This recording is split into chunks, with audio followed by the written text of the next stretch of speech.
Friend of mine is DM. Says I always play dwarves. Try something else for once. I flip through the races. I don't play game very often, so I don't really know as much about the races as I should. Can't decide on something, but don't want to be a dick and just say, I am a dwarf, deal with it, faggot. Pick Warforged because at least then I'll have some decent stats to start with. Realize I have no goddamn idea what I'm doing. Go wizard because fuck it, why not try something entirely new to humanity, not just me. Friend looks at my sheet, and rereads the race class lines about 6 times, before looking up at me with a mix of doubt, confusion, and mild lust before deciding he wants to see where I'm going with this shit. Friend has a good point he always makes, that when you make a character, you have to decide on a motivation, and tell the group, and he's that special breed that gives you a little bonus now and then for following that motivation. Anon, why are you a Warforged wizard? Decide that as a baby Warforged. I watched mommy Warforged and daddy Warforged fighting all the time, and didn't like it. They were monsters in my eyes. I wasn't afraid of fighting, I wanted to be a hero. I have a dream. I want to be a hero, and I want to fly. Table is unsure, and looks to DM for their reassurance. It is not quick in coming. Tell DM I will fuck about in the books, a baron, etc., as long as it takes until I prove it's doable. And even if it's not, what's wrong with a dream that will never happen? A tragic character is just as thought-provoking as hit hard McBeef smash. DM decides I have at least put some thought into my character, and agrees. We start off in Somafucksville, where they buy, sell, and trade in pigshit and incest. Immediately, I start to develop a plan for my character. While the party is helping rid the town of some midnight thief, which may or may not just be a higher-level rogue, I speak up when we're sitting at a table with the town's leader. Why would he steal from poor people? If everyone's as poor as it seems around here, I think the only person worth robbing, and the only person who would give a shit around here, is you. Seeing as this is the first meaningful thing my character has said in hours, the table is once again stunned, and my character is swiftly gaining a reputation for being quiet, but when he speaks, you listen. This spirals out of control as the town leader gets increasingly bothered at my innocent accusations. All the while, the DM is starting to like my suggestion. We're asked to roll, and it seems like I might be right. At the very least, I've got the guy flustered. He and I both have a more fluid method of story generation.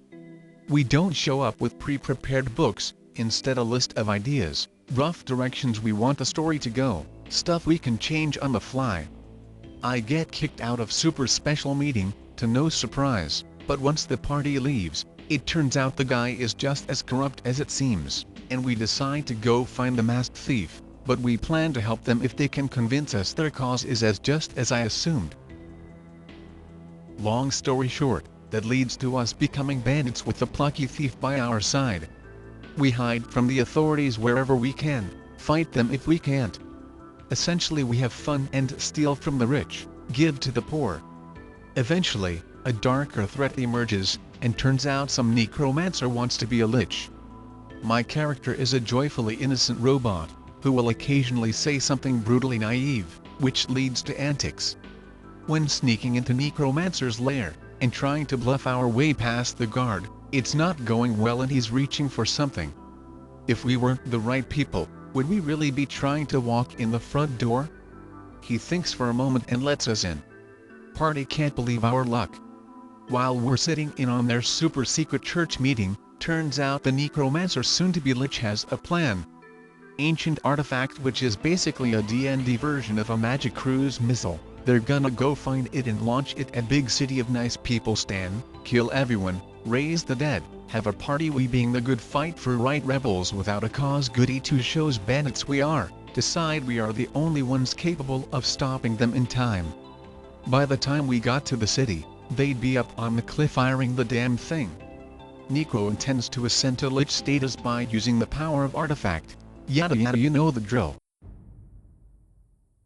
At this point, my robot has become the lovable idiot. While everyone else has lost a character, somehow my wizard survived. Final battle ensues.